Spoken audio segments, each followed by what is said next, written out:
مجھے نہیں معلوم کہ آپ کا اور دوسرے لوگوں کا اس زندگی کے بارے میں کیا خیال ہے، لیکن رہی میری ذات تو یہ بہتر ہے کہ مجھے موت آ جائے مگر میں اس طرح نہ جیوں کہ کسی ایسے شخص کا خوف مجھ پر غالب رہے جو میری ہی طرح ہے۔ میں آزاد پیدا ہوا تھا جیسے سیزر اور آپ بھی، ہمیں بھی ویسا ہی کھانے کو ملا جیسا سیزر کو، اور ہم دونوں میں جاڑے کی سختیاں برداشت کرنے کی اتنی ہی سکت ہے جتنی اس میں۔ مجھے واقعی حیرت ہے کہ ایسی کمزور طبیعت کا آدمی اس بازمت دنیا میں سب سے بازی لے جائے اور فتح کا سہرا تنہا اس کے سر رہے۔ دونوں سیزر کو قتل کرنے کے فیصلے پر متفق ہو گئے اور اگلی صبح کے انتظار میں اپنے گھروں کو چلے گئے۔ جب بروٹس کاشیس سے رخصت ہو کر چلا گیا تو وہ اپنے دل سے باتیں کرنے لگا۔ بروٹس شریف ہے، اگر ترغیب دی جائے اور سمجھایا جائے تو وہ سیزر کا ساتھ چھوڑ کر ہمارے ساتھ مل سکتا ہے۔ میں بظاہر مختلف ہاتھوں کے لکھے ہوئے جعلی خط اس کے مکان کی کھڑکی میں ڈلواؤں گا جن میں سیزر کی حرص و ہوس کا ذکر ہوگا، اور یہی لکھا ہوگا کہ اہل روم کے دل میں بروٹس کے نام کی بہت عظمت ہے۔ پھر سیزر کو خبردار ہونا پڑے گا، یا تو ہم اسے تہہ و بالا کر دیں گے یا پہلے سے بھی زیادہ مصیبتیں جی لیں گے۔ اگلے روز کاشیس دیگر سازشی ساتھیوں کے ہمراہ بروٹس سے ملتے ہیں۔ اس موقع پر بروٹس سیزر کے قتل پر مکمل طور پر آمادہ دکھائی دیتا ہے۔ وہ اپنے دلائل دیتے ہوئے کہتا ہے، سوائے اس کی موت کے اور کوئی چارہ نہیں، اور جہاں تک میرا تعلق ہے اس میں میری کوئی ذاتی غرض تو ہے نہیں کہ اس کی خرابی کے در پہ ہوں، یہ محض عوام کی بھلائی کے لیے ہے۔ سیزر کو جب تاج پہنایا جائے گا تو اس کے مزاج میں کیا تبدیلی آئے گی؟ سوال یہ ہے۔ یہ دن کا اجالا ہے جو سانپ کو اس کے سراغ سے باہر لاتا ہے، اور اس لیے ضروری ہے کہ دیکھ بھال کر چلا جائے۔ اختیار اور طاقت رحم دلی سے الگ ہو جائیں تو جاہ و منصب کا بے جا استعمال ہونے لگتا ہے۔ یہ عام تجربہ ہے کہ انکساری شروع میں جاہ طلبی کے لیے ایک زینہ ہوا کرتی ہے جسے اوپر چڑھنے والا برابر مڑ کر دیکھتا رہتا ہے، مگر ادھر وہ سب سے اونچی سیڑھی پر پہنچا نہیں اور اس نے زینے کی طرف سے منہ پھیر لیا، اور نچلی سیڑھیوں سے اسے اوپر پہنچنا نصیب ہوا تھا۔ انہیں حقیر سمجھتے ہوئے آسمان کی جانب نظر دوڑانے لگتا ہے۔ اس رات بروٹس نے تمام رات بے چینی میں گزاری۔ اس کی بیوی پورشیا بار بار اسے باغ میں ٹہلتے دیکھتی رہی۔ اس نے بارہا کہا کہ اگر آپ کی طبیعت خراب ہے تو کوئی علاج کریں اس کا، مگر بروٹس نے کوئی جواب نہ دیا۔ اسی اثنا میں دو سازشی بروٹس کے گھر آتے ہیں تو وہ اپنی بیوی پورشیا سے کہتا ہے، تم ذرا اندر چلی جاؤ، عنقریب تمہارا سینہ بھی میرے دلی رازوں سے محرم ہو جائے گا۔ میں اپنی تمام الجھنوں کا مطلب تمہیں بتاؤں گا، وہ سب الجھنیں جن کی تحریر میری مغموم پیشانی پر ہے۔ اب تم جانے میں دیر نہ کرو۔ اگلی صبح آسمان پر سیاہ بادل چھائے ہوئے تھے۔ بادل زور زور سے گرج رہے تھے، بجلی بار بار چمک رہی تھی، ساتھ ہی تیز ہوائیں بھی چل رہی تھی، زمین زلزلے سے لرز رہی تھی۔ جولیس سیزر اس رات آرام سے نہ سو سکا۔ جب وہ بستر سے اٹھا تو اس کی بیوی کلپورنیا نے اس سے التجا کی کہ وہ اس دن ہرگز دارالحکومت نہ جائے۔ اس نے کہا اس رات اس نے ایک بھیانک خواب دیکھا ہے۔ وہ یہ تھا کہ دارالحکومت کے چوک میں نصب سیزر کے مجسمے سے خون بہہ رہا ہے، اور رومی لوگ اس خون سے اپنے ہاتھ رنگتے ہوئے خوشی سے کہے لگا رہے ہیں۔ سیزر: میں نے کبھی شگونوں کو اہمیت نہیں دی، لیکن آج مجھے ان سے ڈر لگ رہا ہے، کلپورنیا نے کہا۔ لیکن گزشتہ رات روم میں بے حد عجیب اور خوفناک قسم کے واقعات رونما ہوئے ہیں۔ ایک آدمی نے بتایا ہے کہ اس نے دارالحکومت کے چوک میں ایک بہت خوفناک قسم کا شیر بیٹھا ہوا دیکھا ہے، اور قبریں پھٹ گئی ہیں اور ان میں سے مردے باہر نکل پڑے تھے۔ ہوا میں تلواروں کے ٹکرانے کا شور سنائی دے رہا ہے، جیسے کوئی زبردست قسم کی جنگ لڑی جا رہی۔ اس میں گھوڑوں اور انسانوں کے تکلیف سے چیخنے چلانے کی آوازیں سنائی دے رہی ہیں۔ او سیزر، ان واقعات کو سمجھنا انسانی عقل سے بعید ہے۔ میرا دل کہتا ہے کہ ان واقعات میں ہمارے لیے ایک تنبیہ پوشیدہ ہے، ہمارے ساتھ کوئی خوفناک حادثہ پیش آنے والا ہے۔ سیزر نے اپنی بیوی کو یہ کہہ کر تسلی دینے کی کوشش کی کہ آخر کیسے اس بات کو ہونے سے روکا جا سکتا ہے جس کا طاقتور دیوتا فیصلہ کر چکے ہوں۔ کچھ بھی ہو، سیزر ضرور جائے گا، کیونکہ یہ شگون باقی دنیا کے لیے بھی ویسے ہی ہے جیسے سیزر کے لیے۔ لیکن کلپورنیا مطمئن نہ ہو سکی۔ اس نے کہا جب بیکاری مرتے ہیں تو آسمان پر نئے ستارے نمودار نہیں ہوتے، آسمان شعلوں کے ذریعے صرف بادشاہوں کی موت کا اعلان کرتا ہے۔ آخر ایک طویل بحث و تکرار کے بعد کلپورنیا سیزر کو اس بات پر آمادہ کرنے میں کامیاب ہو گئی کہ اس دن وہ کہیں باہر نہ جائے بلکہ گھر پر ہی رہے۔ کاشیس نے جب یہ دیکھا کہ اس روز سیزر گھر سے باہر نہیں نکل رہا ہے تو اس نے ڈیشیس کو اس کے گھر بھیجا تاکہ وہ اسے اپنے ساتھ دارالحکومت لے آئے۔ ڈیشیس جب سیزر کے گھر پہنچا تو کلپورنیا نے اس سے کہا کہ وہ سیزر کو اس دن ہرگز گھر سے باہر نہیں نکلنے دے کیونکہ وہ سیزر کی جان کو خطرے میں محسوس کرتی ہے۔ ڈیشیس یہ سن کر ہنس دیا۔ کیوں؟ تمہیں ایسا ڈر کیوں محسوس ہوتا ہے؟ اس نے کلپورنیا سے پوچھا۔ اس پر کلپورنیا نے اسے اپنے بیان خواب کے بارے میں بتایا۔ اس پر ڈیشیس اور بھی زور زور سے ہنسنے لگا۔ اس خواب کا مطلب قطعی غلط سمجھا گیا ہے، یہ تو نہایت نیک اور مبارک خواب ہے۔ آپ کے مجسمے سے متعدد نلکیوں کے ذریعے خون کی دھاریں چھوٹنا اور اس میں بہت سے مسکراتے ہوئے رومنوں کا ہاتھ دھونا اس بات پر دلالت کرتا ہے کہ آپ کی ہستی سے رومت الکبریٰ وہ خون پیے گا جو اسے نئے سرے سے زندہ کر دے، اور بڑے بڑے لوگ اس پر ٹوٹ پڑیں گے تاکہ اس میں اپنے رومالوں کو بھگوئیں اور اس کی نشانی اور یادگار اپنے پاس رکھیں۔ یہ ہے وہ بات جو کلپورنیا کے خواب سے نکلتی ہے۔ ہاں، تم نے میری بیوی کے خواب کی صحیح تشریح کی ہے، سیزر بولا۔ ڈیشیس کہتا ہے جی ہاں، اس کا اندازہ آپ کو ہو جائے گا جب آپ وہ بات سنیں گے جس کا مجھے علم ہے۔ لیجئے سنیے، سینٹ کے اراکین نے فیصلہ کیا ہے کہ جلیل القدر سیزر کو آج تاج شاہی پیش کیا جائے۔ اگر آپ نے انہیں کہلا بھیجا کہ میں نہیں آؤں گا تو ہو سکتا ہے کہ وہ اپنا خیال بدل دے۔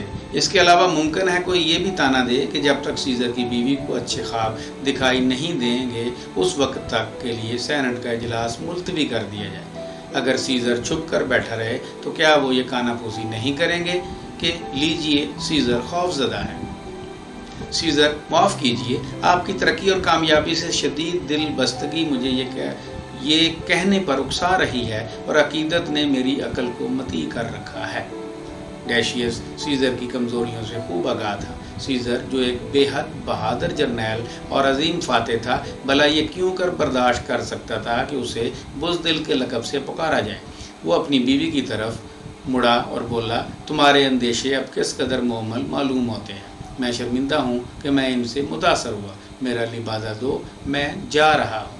یہ کہہ کر اس نے اپنا لباس اپنے گرد لپیٹا اور ڈیشیس کے ساتھ دارالحکومت روانہ ہو گیا۔ سیزر کو معلوم نہ تھا کہ اس کے دشمن اس کے خلاف کون سی چالیں چل رہے ہیں۔ وہ سب اس وقت دارالحکومت میں جمع تھے۔ اس کے وہاں پہنچتے ہی وہ سب اس کے گرد جمع ہو گئے۔ ان سب نے اس سے یہ بہانہ کیا کہ وہ اس سے کوئی ضروری باتیں کرنا چاہتے ہیں۔ ان لوگوں میں ڈیشیس، بروٹس، کاسکا اور اس کے بہت سے دوست بھی موجود تھے۔ سیزر کے قریب ہوتے ہی کاسکا نے اپنی تلوار نکال لی اور چلا کر بولا، تم ہمارے بادشاہ بننا چاہتے ہو؟ کیا تم اسی لیے یہاں آئے ہو؟ ٹھہرو، میں تمہاری اس بات کا جواب دیتا ہوں۔ یہ کہہ کر اس نے سیزر پر ایک وار کیا۔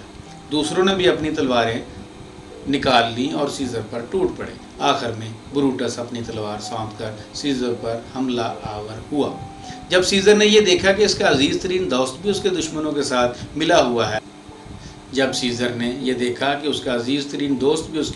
ساتھ ملا ہوا ہے تو وہ دکھ بھری آواز میں چلایا، بروٹس تو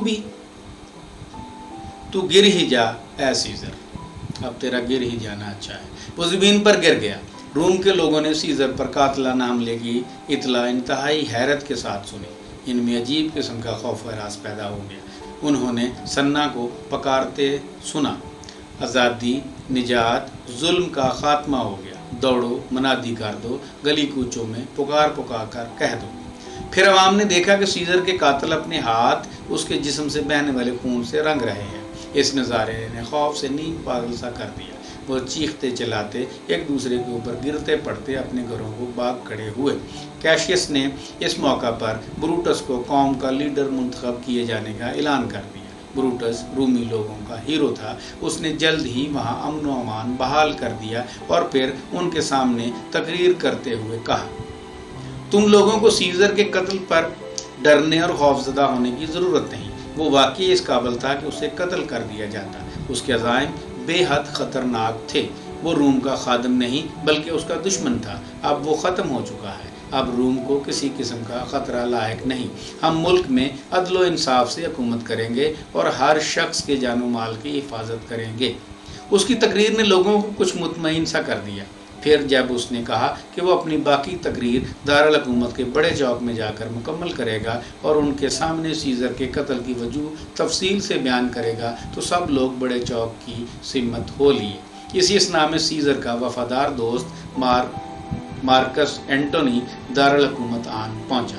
اس نے سیزر کے قتل پر بروٹس اور دوسرے لوگوں کو خوب برا بھلا کہا اور بولا، میں سیزر کا وفادار ہوں، تم مجھے بھی قتل کر دو۔ نہیں اینٹونی، ایسا مت کہو، ہم نے سیزر کو بے سبب نہیں قتل کیا، بروٹس نرمی سے بولا۔ پھر اس نے سیزر کے قتل کیے جانے کی وجہ اینٹونی کو بتائی کہ اس کے خطرناک عزائم کس طرح روم کے لیے خطرہ بنتے جا رہے تھے۔ اور جہاں تک تمہارا تعلق ہے اینٹونی، تمہارے لیے ہماری تلواریں کند ہیں، ہمارے دلوں میں تمہارے لیے برادرانہ محبت کے جذبات کے سوا اور کچھ نہیں۔ صرف اس وقت کا انتظار کرو جب تک ہم لوگوں کو پوری طرح سے مطمئن نہیں کر دیتے۔ ان میں بے حد خوف و ہراس پھیلا ہوا ہے۔ اس کے بعد ہم تمہیں بتائیں گے کہ ہم نے سیزر کو کیوں ہلاک کیا۔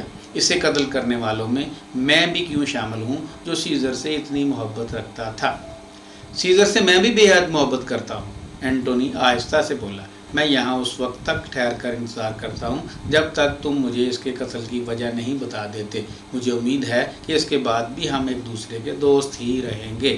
پھر اس نے اجازت چاہی کہ وہ سیزر کی لاش کو چوک میں لے آئے اور رومن رعایا کے سامنے آخری رسومات کے موقع پر کی جانے والی تقریر کرے۔ بروٹس اور اس کے ساتھیوں نے اسے اجازت دے دی اور اینٹونی کو سیزر کی لاش کے پاس چھوڑ کر گھر چلے گئے۔ اینٹونی سیزر کی لاش کے قریب گھنٹوں زمین پر بیٹھا رہا اور دکھ سے بوجھل آواز میں اس سے مخاطب ہو کر کہنے لگا، مجھے معاف کر دیا سیزر، اے خون میں ڈوبے ہوئے مٹی کے ڈھیر، میں ان جلادوں کے ساتھ نرمی اور ملائمت سے پیش آ رہا ہوں۔ تو اس عظیم انسان کا کھنڈر ہے جس کا کبھی صفحۂ روزگار پر وجود تھا۔ لعنت ہے اس ہاتھ پر جس نے یہ گراں خون بہایا۔ تیسرے، ان زخموں کے سامنے جو گونگے منہ کی طرح اپنے یاقوتی ہونٹ کھولے میری زبان سے آواز اور نطق کی بھیک مانگ رہے ہیں۔ میں یہ پیشین گوئی کرتا ہوں کہ انسانوں کے اعضائے جسمانی پر عذاب نازل ہونے والا ہے۔ داخلی شورشوں اور شدید خانہ جنگیوں سے روم کے تمام حصے پریشانی میں آ جائیں گے۔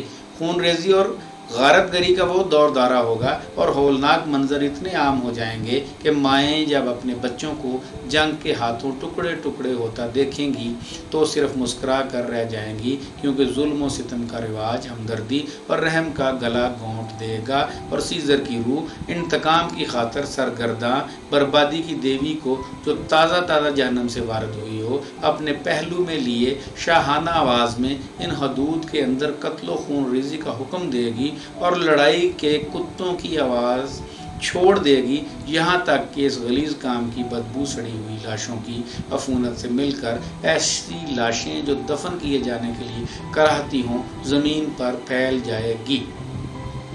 پھر اس نے دبی آواز میں قسم کھائی کہ وہ اس کے قاتلوں سے ضرور انتقام لے گا۔ اس کے بعد اس نے ایک ملازم کو آواز دی اور اس کی مدد سے سیزر کی لاش اٹھوائی اور بڑے چوک میں لا کر ایک بلند چبوترے پر رکھ دی۔ بڑے چوک میں اس وقت بروٹس خوفزدہ رومی رعایا کے سامنے تقریر کر رہا تھا۔ اے رومیوں، اے میرے ہم وطنوں، میں جو کچھ تم سے کہنا چاہتا ہوں اسے ذرا خاموشی کے ساتھ سنو۔ اگر اس جگہ سیزر کا کوئی عزیز ترین دوست موجود ہو تو اسے معلوم ہونا چاہیے کہ بروٹس بھی سیزر کا عزیز ترین دوست تھا اور اسے بے حد عزیز رکھتا تھا۔ اگر سیزر کا وہ دوست پوچھتا ہے کہ پھر بروٹس نے سیزر کو کیوں قتل کر دیا، تو اس کا جواب یہ ہے کہ بروٹس کو سیزر سے زیادہ روم سے محبت ہے۔ کیا تمہیں یہ بات اچھی لگتی ہے کہ سیزر مر جاتا اور تم آزادی کی فضا میں اپنی زندگیاں گزارتے؟ سیزر مجھ سے بہت محبت کرتا تھا، اس کی موت پر میں بھی افسردہ ہوں۔ وہ ایک بے حد بہادر انسان تھا، ایک عظیم فاتح تھا، لیکن وہ خطرناک عزائم کا مالک تھا جو روم کے مفاد میں ہرگز نہیں تھے، اسی لیے ہم نے اسے قتل کر دیا۔ میں نے اپنے عزیز دوست کو صرف روم کے بہتر مفاد کے لیے قتل کیا ہے۔ روم کے مفاد کے لیے میں ہر بڑی سے بڑی قربانی دینے سے بھی دریغ نہیں کروں گا، خواہ وہ میری جان کی قربانی ہی کیوں نہ ہو۔ بروٹس کو اس تقریر میں جو خلوص تھا اور جس جذبہ حب الوطنی کی جھلک تھی، اس نے رومن رعایا کو بے حد متاثر کیا۔ انہوں نے بے ساختہ نعرے لگانے شروع کر دیے، زندہ باد بروٹس، سلامت رہے بروٹس، ہمارا محسن، روم کا قابل فخر ثبوت، زندہ باد۔ پھر اچانک ہی سب خاموش ہو گئے۔ انہوں نے دیکھا کہ اینٹونی سیزر کی خون بہاتی لاش کے ساتھ چوک کی طرف آ رہا ہے۔ بروٹس نے ان سے کہا کہ وہ وہیں ٹھہرے اور اینٹونی کی تقریر سنیں۔ چنانچہ عوام خاموش ہو کر اینٹونی کی تقریر سننے لگے۔ دوستو، عزیزو، ہم وطنوں، اینٹونی نے انہیں مخاطب کیا، میری باتیں ہوش و گوش کے ساتھ سنو۔ میں سیزر کی تعریف کرنے نہیں بلکہ اسے دفن کرنے کے لیے آیا ہوں۔ لوگ جو برائیاں کرتے ہیں وہ اکثر ان کے ساتھ ہی زمین میں دفن ہو جاتی ہیں۔ سیزر کے ساتھ بھی ایسا ہی ہونا چاہیے۔ اس نے رک کر اداس نظروں سے رومن عوام کو دیکھا اور پھر کہنے لگا، شریف بروٹس نے مجھے بتایا ہے کہ سیزر کے کتنے خطرناک عزائم تھے۔ یہ بات اس نے تمہیں بھی بتائی ہے کہ سیزر کتنے خطرناک عزائم کا مالک تھا۔ اگر واقعی ایسی ہی بات تھی تو سیزر کا یہ ایک بھیانک قصور تھا اور اس نے اس قصور کی سزا بھگتی ہے۔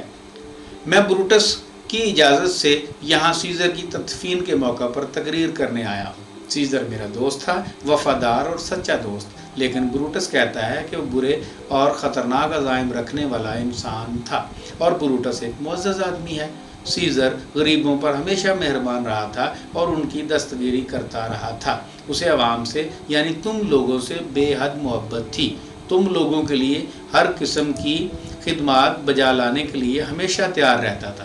خطرناک اور برے عزائم رکھنے والے لوگ تو ایسے نہیں ہوا کرتے۔ اور بروٹس کہتا ہے وہ ایسا ہی تھا، اور بروٹس ایک معزز آدمی ہے۔ کل تم لوگوں نے دیکھا تھا کہ میں نے ہپوڈ روم میں اسے روم کا تاج پیش کیا تھا جو اس نے ٹھکرا دیا تھا۔ کیا اس سے یہ ثابت ہوتا ہے کہ وہ خطرناک اور برے عزائم رکھنے والا شخص تھا، جیسا کہ بروٹس نے کہا ہے؟ اور بروٹس ایک معزز آدمی ہے۔ اس تقریر نے لوگوں کے دلوں میں بروٹس کے لیے نفرت پیدا کر دی۔ اینٹونی سچ کہتا ہے، وہ ایک دوسرے سے کہنے لگے، سیزر کے ساتھ واقعی بہت ظلم ہوا ہے۔ وہ تو ہرگز روم کا تخت و تاج نہیں چاہتا تھا، وہ تو ہرگز اپنے ملک کے لیے برے عزائم اور خطرناک عزائم نہیں رکھتا تھا، وہ تو بے گناہ ہی مارا گیا۔ ادھر اینٹونی اپنی تقریر جاری رکھتے ہوئے کہنے لگا، میری اس تقریر کا مقصد ہرگز یہ نہیں کہ میں ان لوگوں کے لیے تمہارے دلوں میں نفرت اور غصہ بار دوں جنہوں نے سیزر پر تلواریں اٹھائی ہیں۔ وہ انتہائی نیک نام اور معزز لوگ ہیں۔ یہ سنتے ہی لوگوں نے چلانا شروع کر دیا، نہیں، ہرگز نہیں، یہ لوگ ہرگز نیک نام اور معزز نہیں، یہ لوگ قاتل ہیں، بدمعاش ہیں۔ اینٹونی پھر کہنے لگا، اگر تمہارے پاس آنسو ہیں تو تم انہیں بہانے کی تیاری کرو۔ اتنا کہتے ہوئے اس نے لوگوں کو سیزر کا لبادہ دکھایا جو تلواروں کے واروں سے جا بجا کٹا ہوا تھا، اور تلواروں کے یہ وار ان لوگوں نے کیے تھے جو سیزر کے بہترین دوست شمار ہوتے تھے۔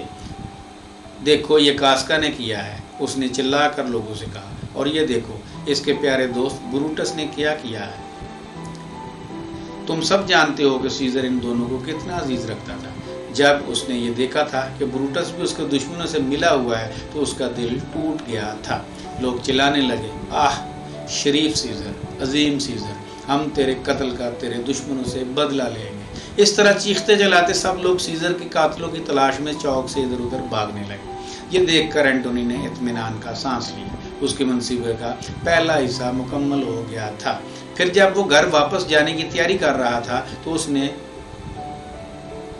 اس کا ایک خادم اس کے پاس آیا۔ وہ اس کے پاس 2 خوشخبریاں لے کر آیا تھا۔ پہلی خوشخبری یہ تھی کہ بروٹس اور اس کے سب دوست عوام کے غیظ و غضب کے خوف سے بے عجلت تمام شہر سے فرار ہو گئے ہیں، اور دوسری خوشخبری یہ تھی کہ سیزر کا وفادار جرنیل اوکٹاویس سیزر کی ایک بڑی فوج کے ساتھ روم آ پہنچا ہے۔ اینٹونی فوراً ہی جنگ کا منصوبہ تیار کرنے کے لیے اوکٹاویس سے ملنے روانہ ہو گیا۔ بروٹس اور کاشیس اٹلی سے فرار ہو کر یونان بھاگ گئے تھے۔ وہاں پہنچ کر انہوں نے ایک بڑی فوج اکٹھی کی اور ساردیس کے مقام پر پڑاؤ ڈال دیا۔ اینٹونی اور اوکٹاویس نے اپنی فوج کے ساتھ فلپی کے مقام پر آ کر خیمہ زن ہوئے جو ساردیس سے چند میل کے فاصلے پر تھا۔ بروٹس اب ایک بے حد مایوس، دل شکستہ اور تلخ مزاج آدمی بن چکا تھا۔ اسے یوں محسوس ہوتا تھا جیسے سیزر کا قاتل وہ اکیلا ہی ہے، صرف اس نے ہی سیزر کو بالوطنی کے جوش میں قتل کیا ہے، صرف اسی کو ملک اور قوم کا حقیقی دکھ تھا۔ دوسرے لوگ جن میں اس کا بہنوئی کاشیس بھی شامل تھا اب آپس میں اونچے عہدوں پر اور رشوتوں کے لیے لڑ رہے تھے۔ پھر ایک رات ساردیس میں اسے خبر ملی کہ اس کی بیوی انتقال کر گئی ہے۔ اس اطلاع نے اس کی مایوسی اور غم میں اور بھی اضافہ کر دیا۔ پھر ایک دن کاشیس سے اس کا شدید جھگڑا ہوا۔ کاشیس اس کی قائدانہ صلاحیتوں اور لیاقت و قابلیت کی وجہ سے حسد کرتا تھا۔ پھر یہ کہ بروٹس اس کے مقابلے میں خاصا کم عمر بھی تھا۔ پھر کچھ عرصہ گزرنے کے بعد وہ دونوں اپنا جھگڑا بلا کر آپس میں دوست بن گئے اور جنگ کے بارے میں صلاح مشورہ کرنے لگے۔ بروٹس کے پیش قدمی کرتے ہوئے فلپی جا کر مارک اینٹونی پر حملہ کرنا چاہتا تھا، جبکہ کاشیس اس کے خلاف تھا۔ بہتر یہ رہے گا کہ دشمن کو اپنی طرف بڑھنے دیا جائے، اس نے کہا۔ اس طرح اس کے سپاہی تھک جائیں گے اور اس کی قوت کم ہو جائے گی، جبکہ ہم تازہ دم سپاہیوں کے ساتھ عمدہ دفاعی پوزیشن میں ہوں گے۔ لیکن بروٹس نے اسے سمجھایا کہ ساردیس اور فلپی کے درمیان جو لوگ آباد ہیں ان کی ہمدردیاں اینٹونی کے ساتھ ہیں۔ اکثر دیہاتوں کے لوگ اینٹونی کی فوج میں بھرتی ہو چکے ہیں۔ اس نے کہا کہ ان کی طاقت اس وقت بہت بڑی ہوئی ہے، اس لیے اس سے قبل کہ ان کا دشمن ان سے زیادہ قوت پکڑ لے انہیں اس پر جا کر حملہ کر دینا چاہیے۔ انسانوں کے جذبات میں بھی جوار باٹا موجود ہوتا ہے، اس کی صحیح پوزیشن سے اگر فائدہ اٹھایا جائے تو کامیابی یقینی ہوتی ہے، بروٹس نے کہا۔ چاروں ناچار کاشیس مان گیا اور دونوں نے اپنی فوج کے ساتھ ساردیس سے فلپی کی جانب پیش قدمی شروع کر دی۔ اوکٹاویس اور مارک اینٹونی کو اس خبر سے بے حد مسرت ہوئی۔ وہ بہترین دفاعی پوزیشن فلپی کا میدان جنگ اس لحاظ سے کچھ عجیب نقشہ پیش کر رہا تھا کہ دونوں دشمنوں کے سپاہیوں کی وردیاں اور ہتھیار ایک جیسے تھے اور ان کے لیے دوست دشمن کی تمیز کرنی مشکل تھی۔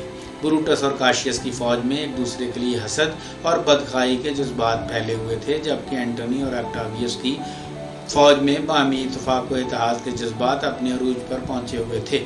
کاشیس نے اپنے ایک فوجی سالار کے سامنے اعتراف کرتے ہوئے کہا کہ وہ فوج کو اتنی دور سے میدان جنگ میں لانے کے حق میں نہیں تھا، کیونکہ طویل پیش قدمی فوج کو تھکا دیتی اور اسے میدان میں لڑنے کے لیے بہتر پوزیشن بھی حاصل نہیں ہو سکتی۔ اب یہ حال تھا کہ اوکٹاویس اور اینٹونی کی فوج بالکل تازہ دم اور تر و تازہ تھی اور بہترین پوزیشن میں تھی، اور خود ان کی فوج تھکی ماندی اور کم ہمت تھی۔ کاشیس نے یہی بات بروٹس سے بھی کہی اور اس سے پوچھا، اگر ہم یہ جنگ ہار گئے تو تم کیا پسند کرو گے کہ تمہیں قیدی کی حیثیت سے روم لے جایا جائے اور اس کی گلیوں بازاروں میں پھرایا جائے؟ بروٹس نے کہا کہ وہ اپنی جان دے دے گا لیکن دشمن کے ہاتھ قید ہونا ہرگز پسند نہیں کرے گا۔ پھر دونوں آدمی فوج میں اپنے اپنے حصے کی کمان کرنے کے لیے ایک دوسرے سے جدا ہو گئے۔ اس وقت ان کے دل و دماغ پر مایوسی طاری تھی، وہ اپنی کامیابی کی طرف سے ہرگز پر امید نہ تھے۔ جنگ تمام دن جاری رہی۔ شام ہوتے ہوتے یہ صاف دکھائی دینے لگا کہ اینٹونی اور اوکٹاویس فتح یاب ہوں گے۔ اسی وقت ایک قاصد کاشیس کے پاس پہنچا اور اسے اطلاع دی کہ اس کے پڑاؤ پر دشمن نے قبضہ کر لیا ہے۔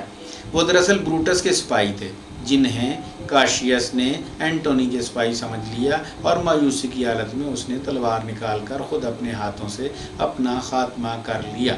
تھوڑی دیر بعد بروٹس بھی وہاں آ گیا۔ اس نے جب اپنے بہنوئی کو یوں مرے ہوئے دیکھا تو وہ خوفزدہ ہو کر چلایا، اے جولیس سیزر، تو اب بھی طاقتور ہے، تیری روح ہم میں موجود ہے اور ہمیں آپس میں لڑوا رہی ہے۔ اس کی ہمت اب جواب دے چکی تھی، وہ اپنے آپ کو ابھی سے شکست خوردہ محسوس کرنے لگا تھا۔ تاہم اس نے اپنی فوج کے باقی ماندہ حصے کے ساتھ بڑی بہادری سے دشمن کا مقابلہ کیا اور بڑی بے جگری سے لڑتا رہا۔ اس کی قسمت میں شکست لکھی جا چکی تھی۔ شکست ہوتے ہی وہ اور اس کے چند دوست میدان جنگ سے بھاگ اٹھے اور اس کی آدھی سے زیادہ فوج قیدی بنا لی گئی۔ اینٹونی نے اپنے سالاروں کو حکم دیا کہ وہ قیدیوں کے ساتھ نرمی کا برتاؤ کریں۔ میں ایسے آدمیوں کو اپنا دشمن بنانے کی بجائے دوست بنانا پسند کروں گا، اس نے کہا۔ پھر اس نے حکم دیا کہ بروٹس کو تلاش کر کے اسے اوکٹاویس کے خیمے میں لایا جائے، لیکن اس کے سپاہیوں کو تلاش کرنے پر زندہ بروٹس کی بجائے اس کی لاش ملی۔ اس نے اپنی تلوار سے اپنا خاتمہ کر لیا تھا۔ اس کی روم کی عظمت اور رومی عوام کی بھلائی کی تمام امیدیں خاک میں مل گئی تھیں۔ وہ رومی عوام کے لیے جو کچھ کرنے کے ارادے کیے ہوئے تھا وہ سب خاک میں مل گئے تھے۔ اسی مایوسی اور نا امیدی کی حالت میں اس نے یہ مناسب سمجھا تھا کہ وہ بھی کاشیس کی طرح اپنے ہاتھوں سے اپنی زندگی کا خاتمہ کر لے۔ جب سپاہی بروٹس کی لاش اینٹونی کے پاس لائے تو وہ اس کے سامنے گھٹنوں کے بل زمین پر بیٹھ گیا۔ اسے اس انتہائی بااصول اور باوقار اور عزت دار آدمی کے لیے ایسے حسرت ناک انجام پر ناقابل بیان دکھ اور صدمہ محسوس ہو رہا تھا۔ یہ روم کا قابل فخر فرزند تھا۔ اس نے کہا، یہ تمام رومیوں میں سب سے بہتر اور سب سے اچھا تھا۔ دوسروں نے جو کچھ کیا ہے وہ عظیم سیزر سے حسد کے جذبے کے تحت کیا ہے، مگر بروٹس نے جو کچھ کیا وہ سب رومی عوام کی بھلائی اور ان سے سچی ہمدردی کے جذبے سے کیا۔ پھر وہ اپنی جگہ سے اٹھ گیا اور اپنے سپاہیوں سے بولا وہ بروٹس کی لاش کو اس کے پڑاؤ پر لے جائیں تاکہ وہاں اس کے شایان شان رسم تدفین انجام دی جا سکے۔ اوکٹاویس کہتا ہے، ہمیں چاہیے کہ ان کے فضل و کمال کی رعایت سے ان کا پورا احترام محفوظ رکھیں اور ان کی تجہیز و تکفین تمام مراسم کے ساتھ عمل میں لائیں۔